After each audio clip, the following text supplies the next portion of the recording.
Morning dear student. तो आज हम पढ़ेंगे इलेक्ट्रोस्टैटिक का लेक्चर नंबर 5। बोर्ड का बहुत ही अच्छा टॉपिक है, बहुत ज्यादा इम्पोर्टेंट है। और आज का जो लेक्चर है वो है एक समान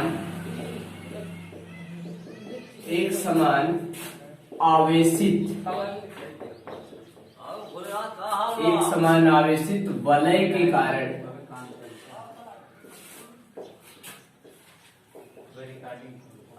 वैद्युत क्षेत्र की तीव्रता।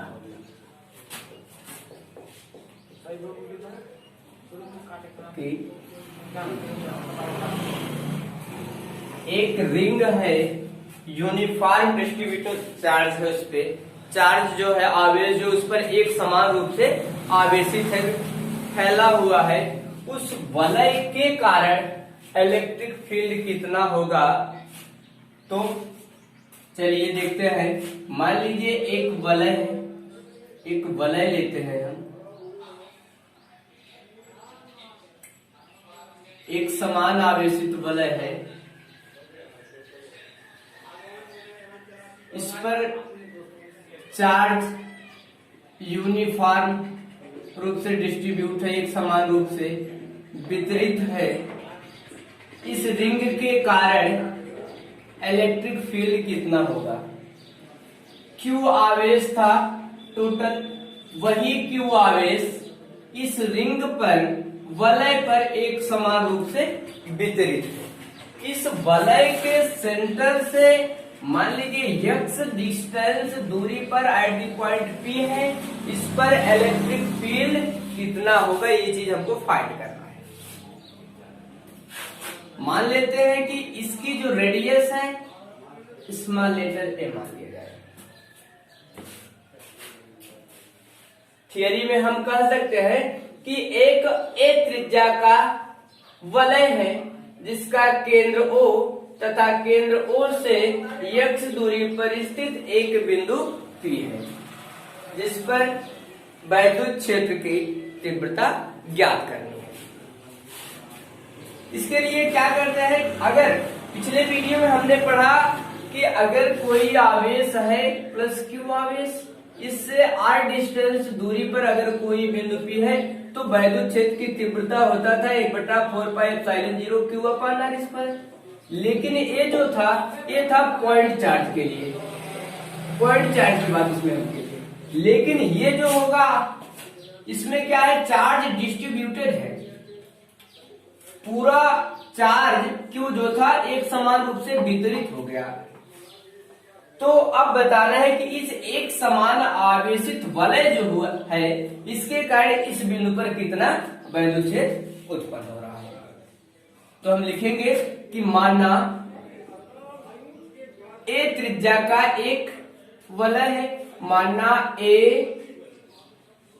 त्रिज्या का एक वलय है जिस पर Q आवेश एक समान रूप से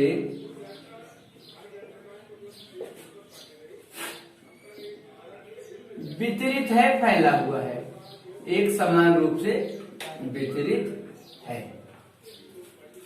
इसके केंद्र O से x दूरी पर स्थित एक बिंदु P है। केंद्र O से x दूरी पर एक बिंदु P है जिस पर वैद्युत क्षेत्र की तीव्रता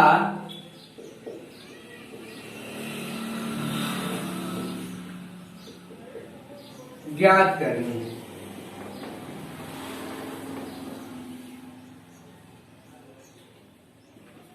कि इस P बिंदु पर वैद्युत क्षेत्र की तीव्रता कितनी होगी, इलेक्ट्रिक फील्ड का मान कितना। तो इसके लिए हम क्या करते हैं, इस पूरे वलय का एक छोटा सा पार्ट लेते हैं, छोटा सा अवयव खंड लेते हैं AB। अब हम मान लेते हैं कि इस छोटे से खंड का जो आवेश है इस पर dq है। कितना आवेश है? dq। बहुत स्मॉल सा आवेश इस पर है, पूरा q आवेश फैला है। इसका छोटा सा पार्ट हमने a भी लिया और मान लिए इस पर आवेश कितना है? dq है। अब इस dq के कारण इलेक्ट्रिक फील्ड इस बिंदु पर कितना होगा? तो मान लेते हैं कि इस बिंदु से इसका जो डिस्टेंस है P बिंदु का, इसे मिटा देते हैं।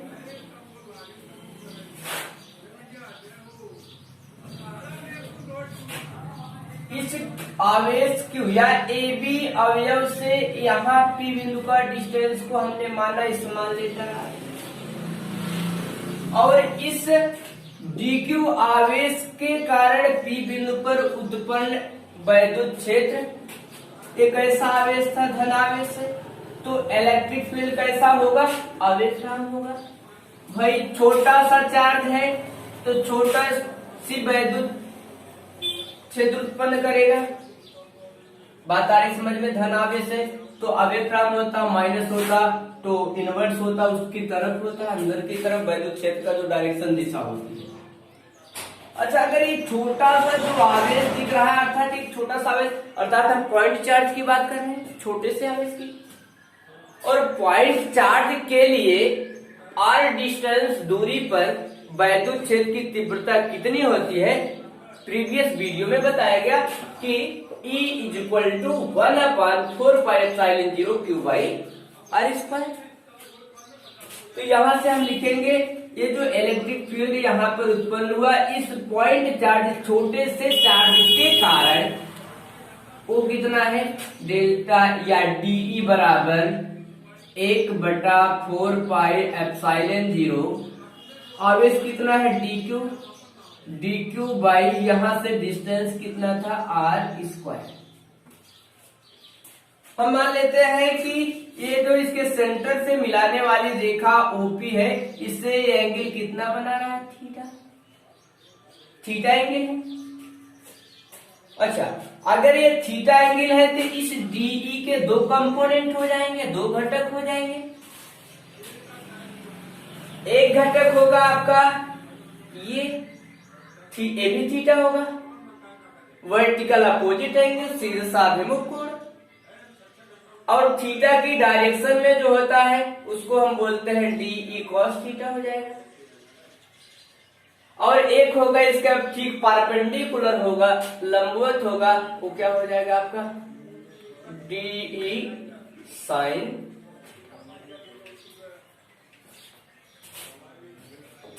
अच्छा, अगर मान लीजिए यहां से हम कहें कि भैया इसके ठीक अपोजिट यहां पर भी एक बिंदु हम मान ले यहां से एक छोटा सा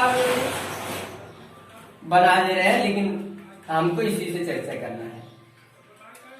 अगर यहां भी एक छोटा सा पॉइंट मान लीजिए हम PQ लिए, इसका आवेश भी DQ है, बहुत कम है, इसके कारण इसको हम डॉटेड लाइन से दिखा दे रहे हैं। भाई ये डिस्टेंस यहां से जितना है वही डिस्टेंस से भी होगा डिस्टेंस। बात है समझ में? कोण मान लीजिए आप पिछली कक्षा में पढ़े, जैसे मान लीजिए कोण है तो यहां से ये जो यहां से इसकी जो डिस्टेंस होगी वही डिस्टेंस ये भी होगा, वही डिस्टेंस यहां भी होगा, वही डिस्टेंस। तो अगर ये r डिस्टेंस यहां है तो यहां से भी ये डिस्टेंस कितना होगा? अगर ये एंगल थीटा है तो एंगल भी कितना होगा? थीटा होगा। इसके भी दो घटक हो जाएंगे, एक हो जाएगा क्या? एक हो जाएगा इसकी डायरेक्शन में ऐसे, और एक इसके ठीक परपेंडिकुलर हो जाएगा। परपेंडिकुलर यही होगा आपका D sin थीटा, इसकी दिशा होगा, और एक ठीक इसके इसी की डायरेक्शन में होगा। तो ये DE sin theta, DE sin theta, ये दोनों एक दूसरे के क्या है? अपोजिट है। तो ये DE sin theta, DE sin theta क्या करेंगे? एक दूसरे को कैंसिल कर देंगे। मतलब इस DE sin थीटा के कारण कोई भी वैद्युत क्षेत्र उत्पन्न नहीं होगा। क्यों नहीं उत्पन्न होगा? भाई इसके कारण उत्पन्न वैद्युत क्षेत्र का जो घटक है डी साइन थीटा, यहां से हमने लिया इसका भी, तो इन दोनों का जो डायरेक्शन है वो क्या है, अपोजिट है, अलग अलग है, तो ये दोनों का और बराबर भी है, तो दोनों एक दूसरे क्या करेंगे, कैंसिल कर देते हैं। तो यहां आप लिख भी सकते हो कि डी साइन थीटा दोनों के लिए, दोनों आवेशों के लिए डी साइन थीटा का मान सेम है और अपोजिट है, विपरीत है, इसलिए डी साइन थीटा कोई भी वैद्युत क्षेत्र उत्पन्न नहीं करेगा। तो दोनों के लिए कौन वैद्युत क्षेत्र उत्पन्न कर रहा है, केवल डी कॉस थीटा।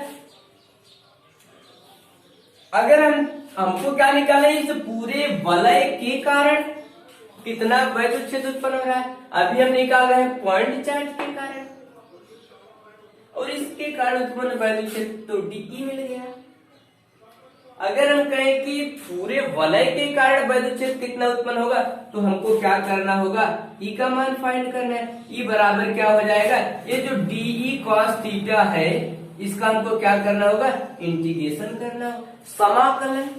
छोटा सा पार्ट है, अगर इस छोटे के कारण ये इलेक्ट्रिक फील्ड उत्पन्न कर रहा है, उसी तरह छोटे छोटे छोटे छोटे पार्ट लेंगे, D cos theta D cos theta D cos theta D cos theta, सबका होता है, अर्थात पूरे के कारण निकालेंगे तो उसका हम इंटीग्रेशन कर देते। किसी किताब में सिग्मा भी दिया गया होगा तो कंफ्यूज मत होइए। समाकलन का मतलब पूरा, संपूर्ण। तो यहां से हो गया E इज इक्वल टू समाकलन डी का मान, यहां से देखो कितना है, 1/4 epsilon 0 D Q upon R square into cos theta. यहां से समाकलन का जो रूल होता है कि 1/4 पाई एप्सिलॉन 0, कांस्टेंट पद को बाहर करना, 1/4 पाई एप्सिलॉन 0 कांस्टेंट बाहर आ गया, आर स्क्वायर कांस्टेंट, थीटा सबके लिए सेम, तो कॉस थीटा भी बाहर आ गया, आर स्क्वायर भी बाहर आ गया, अंदर बचा डी क्यू। अब यहां ध्यान देना है, डी क्यू क्या था, इस छोटे से अवयव ए बी या पी क्यू का पी क्यू पर चार्ज की मात्रा, अगर उसका समाकलन कर दिया गया अर्थात पूरे रिंग पर कितना आवेश था, आवेश की मात्रा पूरे वलय पर कितने थी, और अभी हम पढ़े कि पूरे वलय पर कितना आवेश टोटल था, क्यू आवेश था। तो यहां से हम लिख सकते हैं चूंकि समाकलन D Q is equal to Q, तो इसके स्थान पे हम लिखेंगे क्यू, तो आ जाएगा ई बराबर 1/4 पाई एप्सिलॉन 0 कॉस थीटा, या इसको हम टोटल सिंप्लीफाई करके लिखते हैं, इसका मान आ गया क्यू बटा आर स्क्वायर है इंटू कॉस थीटा।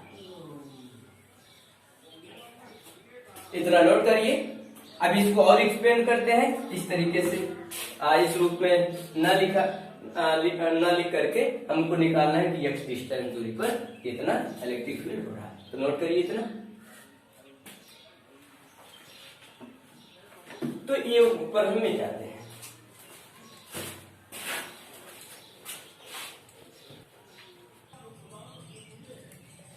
ठीक, तो यहां से अच्छा cos theta is equal to क्या लिखा जा सकता है, cos थीटा बराबर होता है आधार बटेकर ए थीटा एंगल है, यहाँ पे आप देख सकते हैं 90 डिग्री का एंगल है, तो समकोण त्रिभुज बना। cos थीटा बराबर होता है बेस अपॉन हाइपोटेनस, आधार बटेकर, आधार का मान x, कर्ण का मान r, तो cos थीटा बराबर हो जाएगा x बटा, तो यहां से E इक्वल टू मिला क्या, 1/4 pi epsilon 0 Q upon R square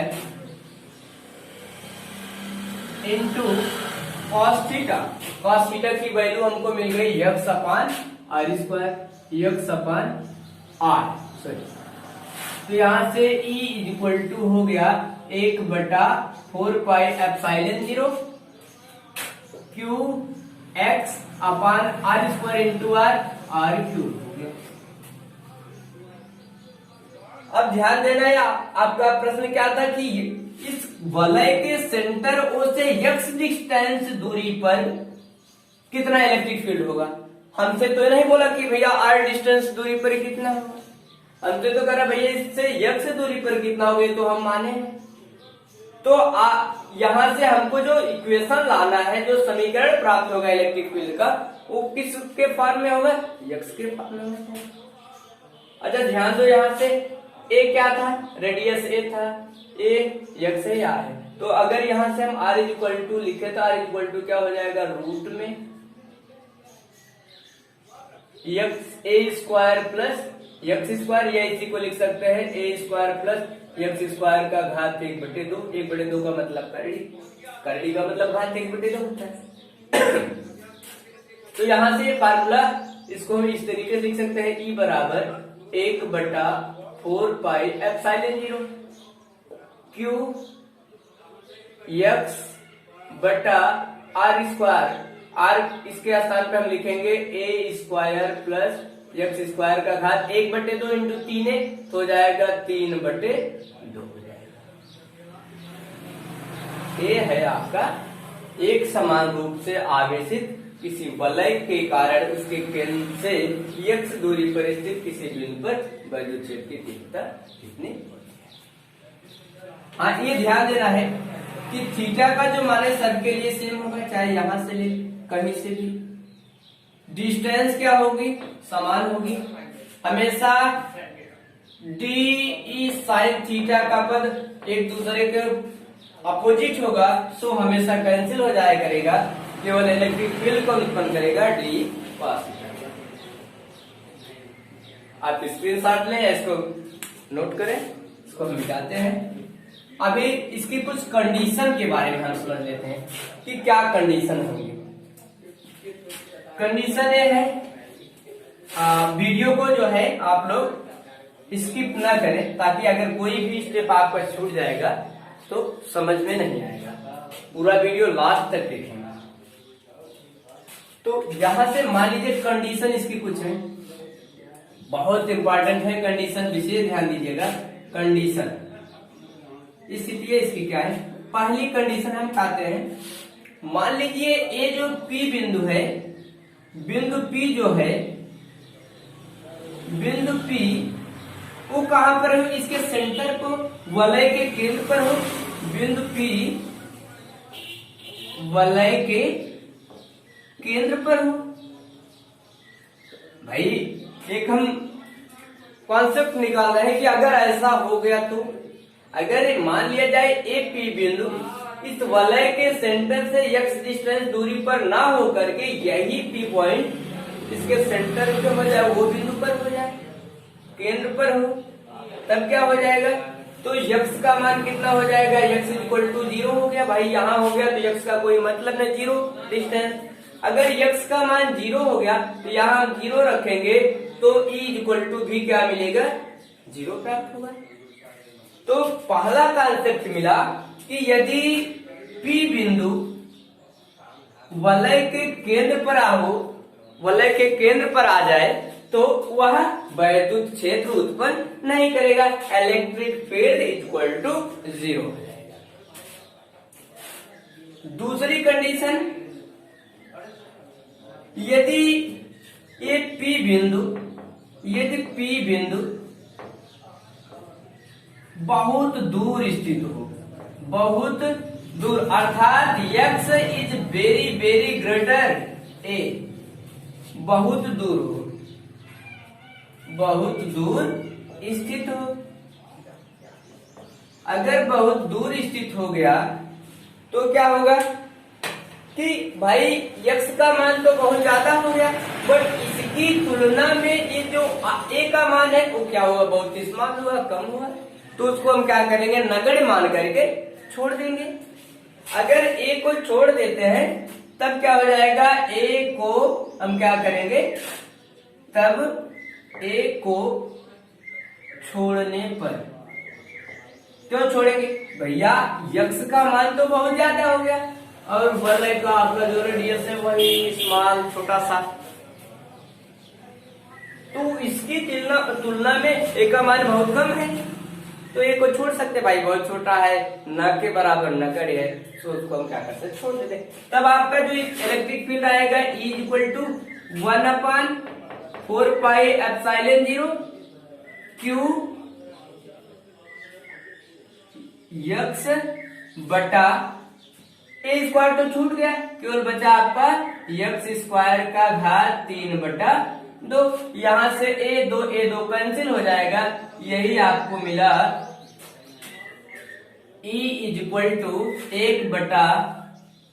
1/4πε0 Q x बटा यक्स का घात 3, दो कैंसिल हो गया, यक्स का घात 3, एक यक्स कैंसिल हो जाएगा, ई बराबर मिलेगा 1/4πε0 क्यू बटा यक्स स्क्वायर। तो पहली कंडीशन क्या है, ये पी बिंदु सेंटर से यक्स दूरी पर न स्थित होकर के उसके सेंटर पे वलय के केंद्र पर आ जाए, रिंग के सेंटर पे हो जाए, तो इलेक्ट्रिक फील्ड क्या हो जाएगा, दैट्स 0 हो जाएगा। और दूसरी कंडीशन, अगर यहाँ यक्स जो पी बिंदु है इस वलय से बहुत दूर स्थित हो जाए, अर्थात बहुत दूर होने का मतलब उस यक्स की तुलना में इसका जो रेडियस है वो बहुत कम होगा, इसलिए एक को हम क्या करेंगे, छोड़ देंगे, नगण्य मानेंगे। सो आपका इक्वेशन इलेक्ट्रिक फील्ड का कितना।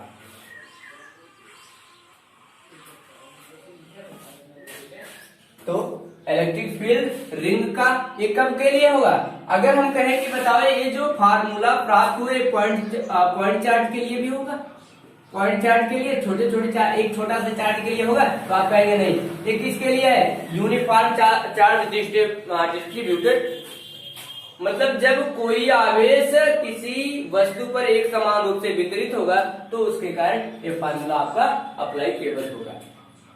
पॉइंट चार्ज के लिए यह फार्मूला अप्लाई केवल नहीं होगा, इसलिए ध्यान दीजिएगा। तो आज के वीडियो में बस इतना ही। नेक्स्ट वीडियो में हम लेके आएंगे डाइपोल मोमेंट क्या होता है, वैद्युत द्विध्रुव आघूर्ण क्या होता है, अच्छी अवस्था के लिए वैद्युत क्षेत्र की तीव्रता कितनी होगी, निरक्षीय अवस्था के लिए वैद्युत क्षेत्र की तीव्रता कितनी होगी। तो आपको आज का ये वीडियो अच्छा लगा हो तो शेयर करें, कमेंट करें, हमारे चैनल को सब्सक्राइब करें, जिससे हमारे नए वीडियोज की नोटिफिकेशन आप तक पहुंचती रहे।